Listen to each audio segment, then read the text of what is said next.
Today we'll be talking about the Zaire Ebola virus. Here is a picture of the Ebola virus strand.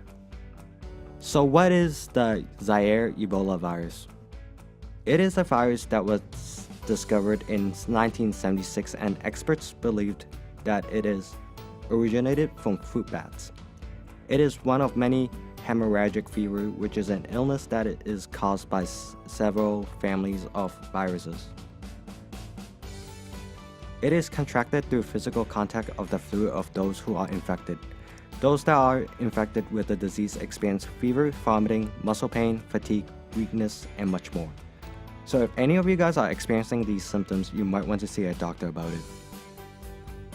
Some proteins that are affected are nuclear protein, viral proteins, and glycoproteins. But the one we are focusing on today is the membrane-associated protein GP1.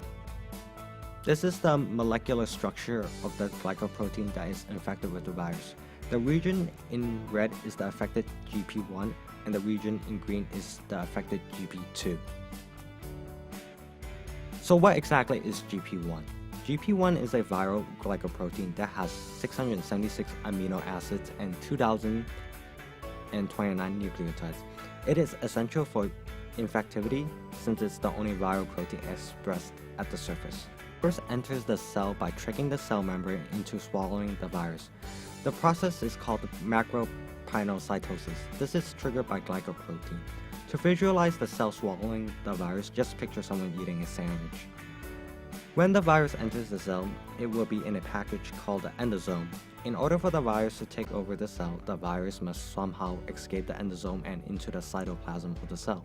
This is when MPC1 comes in. MPC1 is attached to the glycoprotein. It binds to the receptors of the endosome and tricks the endosome into opening up its membrane. Once the endosome opens its membrane, the virus will releases its genetic material into the cell's cytoplasm and uses the cell's replication machinery to replicate itself. Essentially, the virus takes over the cell and turns it into a factory to make more copies of itself.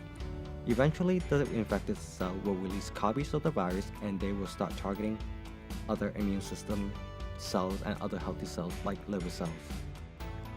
GP1 undergoes alternative splicing by NPC1. Niemann-Pick disease, type C1, is a protein-coding gene involved in cholesterol transport and storage. It is important for viral entry for GP1.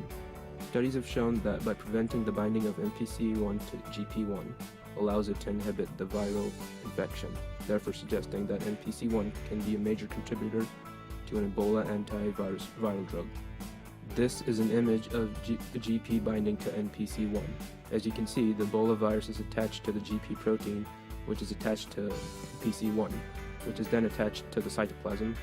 You can see how the virus is then let into the cell through NPC1. NPC1 is essential for the entry of the Ebola virus. So what exactly is connecting GP and NPC1 together? It is the protruding loops between the two proteins. However, Loop 2 plays more of an important role when it comes to the binding of both proteins. How is GP associated with Ebola? The expression of GP1 can reduce the levels of the host cell's surface protein, which means that it plays an important role in viral entry. The study of the structure and function of GP can be used to design the inhibitors that can prevent cells from being infected by the disease. Cloning GP1 can reveal the limit of antibodies in humans, and it can also help expand our knowledge on viral entry prevention methods. To express our GP1 protein, we use the polymerase chain reaction to clone our gene. We use primer 3+ to help us pick suitable primers for the PCR of GP1, and then we use primer blast to confirm the functionality of our primers. We expressed our gene in E. coli and transformed the bacteria. Once the E. coli is transformed, we can use it to induce the expression of our gene. We were able to harvest, lyse, and purify the protein. This proves that our gene can be expressed. The purification process of GP1 involves the usage of the PMAL-C5X plasmid to label our GP with a maltose binding protein. Affinity chromatography is used to purify our gene from the lysed E. coli cells. We then visualized our gene on a SDS page gel. created using Powtoon.